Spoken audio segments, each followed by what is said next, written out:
Yeah, we are finalizing our final cycle of our periodization plan. Next week will be the last week where we complete the cycle. Of course, not all players have gone through the full cycle. Some players have joined us late, but 80% of the group have gone through what we classify as our pre-season. Now completing the 6-week cycle. So the players are beginning to get to the level of fitness where they can play 90 minutes. The next parameter will be after the CAF Confederations match, where we play 3 matches per week. So that will be the next parameter what we will face. How are players able to recover between matches when we're playing in 7 days 3 matches. So that will be the next parameter what we're going to face, but I'm quite happy with the level of fitness that they can compete with. But of course, the next cycle where we will take the fitness then to the next level, are they then able to maintain this playing style throughout, not only for 90 minutes, but are they able to do it when we have 3 matches per week?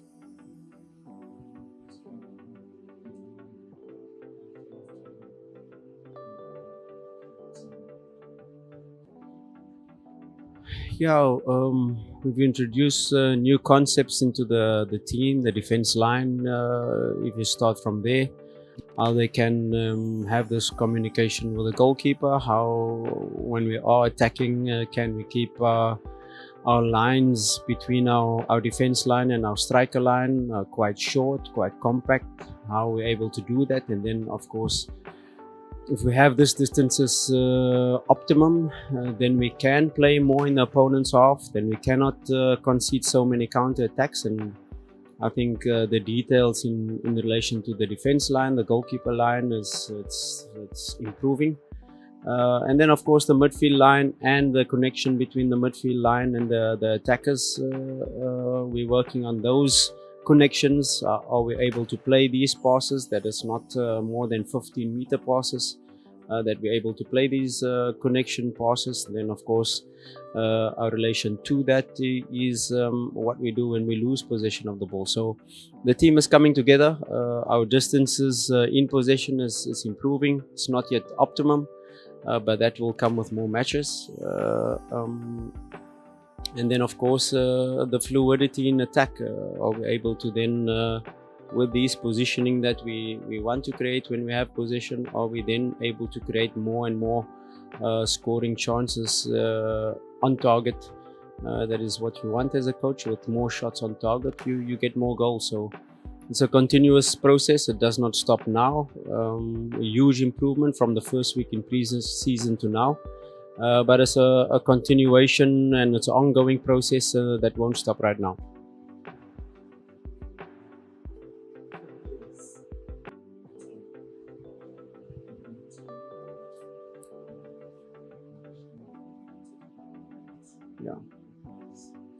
Yeah. When a player joins us late, an example like Teba is now in starting week 4 of his pre-season plan. He did 2 weeks in Algeria. Did 1 week. He now then played 60 minutes in the first step with us in pre-season. He played 1 friendly match against JKT, the next friendly match against Al Hilal, so we took his game minutes to 60. But now of course he's on a different individualized periodized plan. The team periodization is at a certain level, but we have to take his time to complete the 6-week cycle. As well as Kibu, as well as Aisha Manula.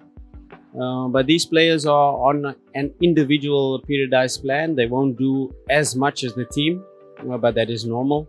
But as we progress, as we get further into the season, they will get more game minutes. They will catch up to the team periodization. But it's a process. We don't expect them to be flying on the same level as the team, but they will definitely get there. Not only in the fitness aspect, but of course in terms of the tactical concepts. Do they know where they have to be when we have the ball, what they have to do when we do not have the ball? These are steps that they will have to take. It's a process. We do not expect them to be to understand everything like the team, but a step-by-step process. They are taking steps. They are getting closer to the team, and Hopefully they can be ready to start matches, but then the next step will be, can they complete 90 minutes?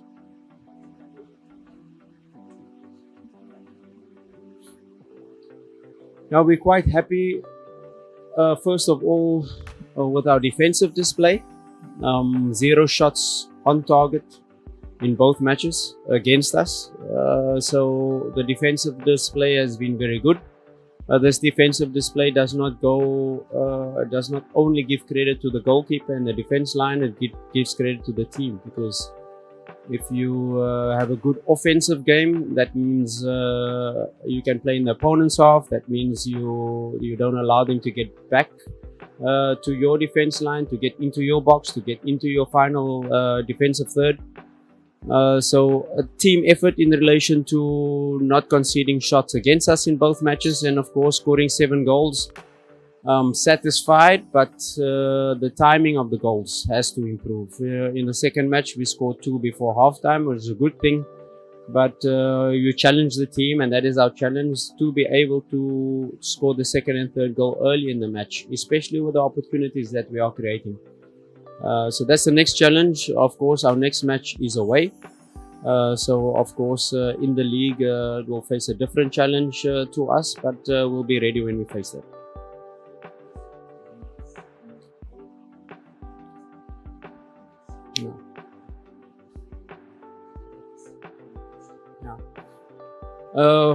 When this award, Coach of the Month, does not go to me. It goes to my entire technical team, first of all, for the hours behind the scenes that they are putting in, and of course not only my technical team but the backroom staff. It's an entire collective effort in that regard. And then the next point is this Coach of the Month credit has to go to the players, because Coach of the Month means that the team has done well. So a huge credit to the players as well for achieving this award. And then of course on the individual side, Ahua, like I said to the team already, Ahua received the award, and congratulations to him. But congratulations to his teammates as well, because you don't achieve this award without your teammates scoring the goals, who are you getting the assists, and of course assisting him to be able to score his goal. So a huge team effort on both awards.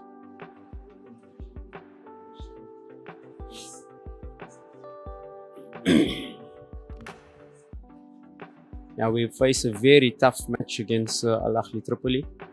We've seen their matches when they play at home. They get quite a big crowd that is behind them for 90 minutes. We had some preparation in facing Al Hilal from Sudan, a good test for us, and that has immediately shown us the level that we have to compete at. And our preparations have gone well, not yet finished, still a lot of details that we have to cover, not only in terms of our analysis of Al Ahly, but which spaces we have to play in, which places we don't want them to play in. And these are the final details going into now this last week of preparations for Al Ahly match. We'll definitely be ready when we travel to Libya to face them, but we expect a very, very tough match. Yes, not yet ready, because there's a lot of details that still has to go in. Our international players are still away, so we don't reveal all to the team right now. Just some small details as to how we're going to play, but the finer details we will do when the international players are back, when we're in Libya perhaps, to cover the last details of our preparations for the match.